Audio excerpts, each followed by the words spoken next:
매일 성경 묵상. 오늘 말씀은 에스라 4장 1절부터 11절 말씀입니다. 오늘 본문은 이제 막 성전의 기초를 놓고 공사를 이어가려는 도중에 이제 유다 백성들이 맞게 되는 첫 번째 장애물의 모습을 보여줍니다. 오늘 본문의 말씀을 통해서 첫 번째로 우리가 함께 묵상해 볼 것은 하나님의 이름에도 불구하고 어려움과 방해가 있을 수 있다는 것입니다. 우리는 하나님의 이름을 섬기다가 어떤 어려움에 처하게 되면 곧바로 이 일이 잘못된 것은 아닌지, 혹은 누구의 잘못 때문에 이런 일이 생긴 것은 아닌지를 의심하게 됩니다. 물론 우리의 불순종과 실수로 인해서 우리가 어려움에 처하게 되는 경우도 있습니다. 그러나 빛과 어두움이 있듯이 진리를 쫓는 곳에는 언제나 진리를 거스르는 일들이 있기 마련입니다. 그래서 주님을 따르면서도 어려움이 생기면 우리는 잠시 멈추고 하나님의 뜻을 물어야 하는 것입니다. 두 번째는 진리를 거스르는 일에 쉽게 타협해서는 안 된다는 것입니다.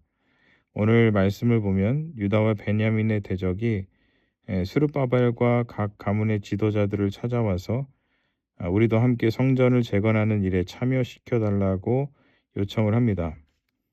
그런데 지도자들은 그들의 제안을 거절합니다. 그 이유는 그들이 진리를 쫓아서 그 일에 동참하기 위해 온 것이 아니라 자신들의 어떤 이익을 위해서 이 일에 참여하기 원하는 것을 알았기 때문입니다. 실제로 이 일에 함께 하겠다고 찾아왔던 사람들의 대부분은 유다가 멸망할 때 유입되었던 아수르 주민과 또 그들 남아있던 유대인들 사이에서, 그리고 북이스라엘에서 온 사람들 그 사이에 태어난 혼혈인들인 사마리아 사람들이었습니다. 문제는 그들이 혈통으로 혼혈이어서가 아니라 영적으로 혼합주의를 추구하고 있었다는 데 있습니다. 열왕기하 17장에 의하면 그들은 하나님을 예배한다고 하면서도 다른 한편으로는 부어 만든 우상들을 섬겼다고 말씀하고 있습니다. 여기서 우리는 신자가 세상을 대하는 자세에 대해 생각해 볼 수 있습니다. 우리는 세상에 대해 무조건 대립으로 보는 반대 입장을 취해서도 안 되지만 타협의 대상으로 보는 중재 입장을 취해서도 안 됩니다. 우리는 세상에 공감하면서도 동시에 진리에서 벗어나는 일들에 대해서는 복음으로 맞설 수 있는 믿음이 필요합니다. 그렇다면 복음으로 맞선다는 것은 무엇일까요? 오늘 말씀 가운데 제가 마지막으로 함께 나누고 싶은 메시지는 빠름보다 발음을 선택하라는 것입니다. 성전 재건에 헌신된 사람들은 반대파라고 할지라도 그들의 도움을 받으면 성전 재건을 더 빠르고 쉽게 마칠 수 있었을지 모릅니다. 그러나 돌아온 유다의 지도자들은 하나님께 영광이 되지 않는 일을 선택하지 않았습니다.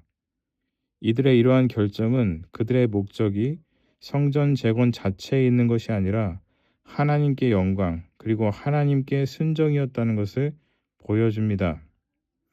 오늘 우리가 빠름이 아닌 발음을 선택할 수 있는 이유, 그리고 그것을 선택해야 하는 이유는 우리가 무언가를 이루려고 하는 것보다 하나님께 순종하는 것이 더 우선되기 때문입니다.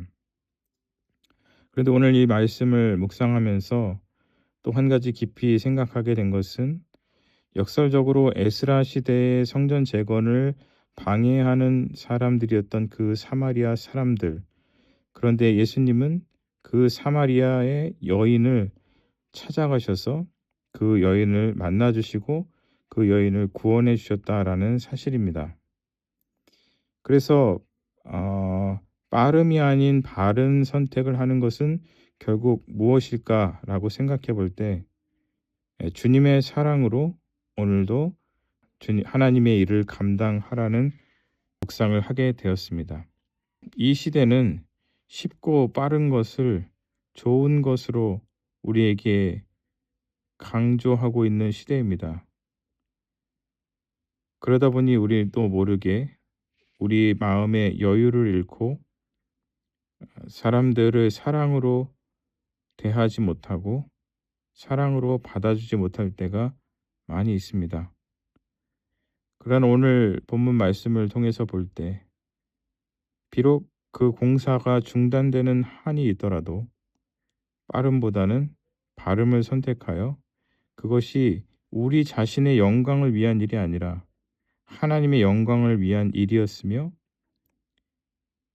우리의 어떠한 뜻을 이루는 것이 목적이 아니라 하나님의 뜻이 이루어지는 것이 그들의 삶의 목적이었던 것을 보면서 오늘도 우리가 조금 느리더라도 하나님의 뜻을 구하며 조금 여유롭게 다른 사람들에게도 시간을 내어주고 그리고 받아줄 수 있는 그리고 먼저 찾아가 줄 수 있는 그리고 기다려 줄 수 있는 그러한 넉넉한 마음이 우리 가운데 있기를 축복합니다.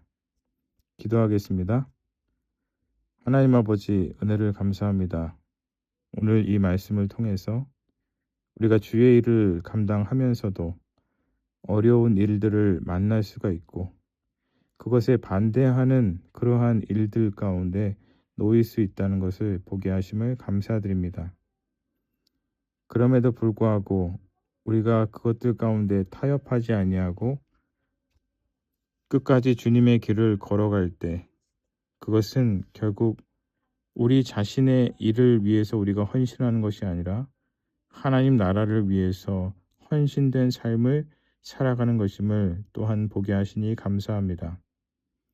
하나님 아버지, 빠르고 쉬운 것을 우선하는 이 시대에 느리더라도 바른 것을 쫓게 하여 주시옵시고 그 발음은 나 자신의 의를 드러내는 발음이 아니라 주님의 사랑으로 품어주고 기다려주는 발음이라는 것을 기억하며 빠름을 요구하지 않으시고 발음을 요구하시는 주님의 마음을 알게 하시고 우리 또한 이웃에게 빠름이 아닌 발음으로 다가갈 수 있는 넉넉한 주님의 사람들이 다 되게 하여 주옵소서. 예수님의 이름으로 기도드립니다.